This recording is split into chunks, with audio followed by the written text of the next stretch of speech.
showdown is looming in the parliament over a plan to move a motion to extend President Emmerson Mnangagwa's term of office, with some ruling ZANU-PF lawmakers vowing to vote against it in a secret ballot. Achipiri mushe zvonzi vakomana kune vamwe vanhu vakuenda kune secret ballot vachiti aiwa hatingambovhotori mutungamiri wenyika Emmerson Mnangagwa. Zviri kuonekwa kunzi this aiwa showdown yakuitika manje muparliament ndoiri kukonzeresa kuti chaos nemafactions ezvivemo. Sanapira mashoko anobuda nyorwa panapa ndipo kapaive vanhu kuti chibva wasubscribe ubva walaika ubva watina on the bell icon.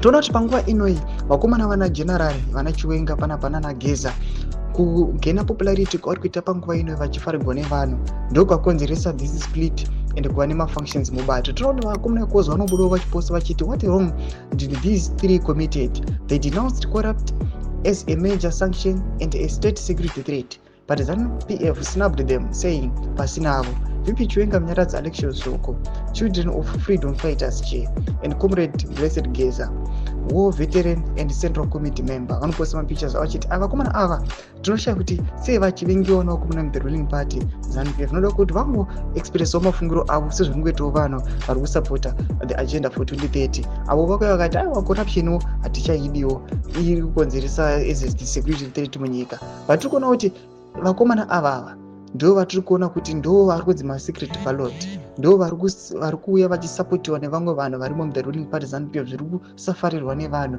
zvatiri kuona kuti ndo vava a threat iri kukonzeresa kuti macitizens are out of the party vauye vachifara vachikuzira vachiti aiwa vakomana rovai pasi vati 2030 agenda hakuna kwainosvika. Chimotodze mafungiro enyu noti kudii pamusoro pechitwechi kana comment section medu kudze mafungiro enyu. So subscribe, like, turn on the bell icon.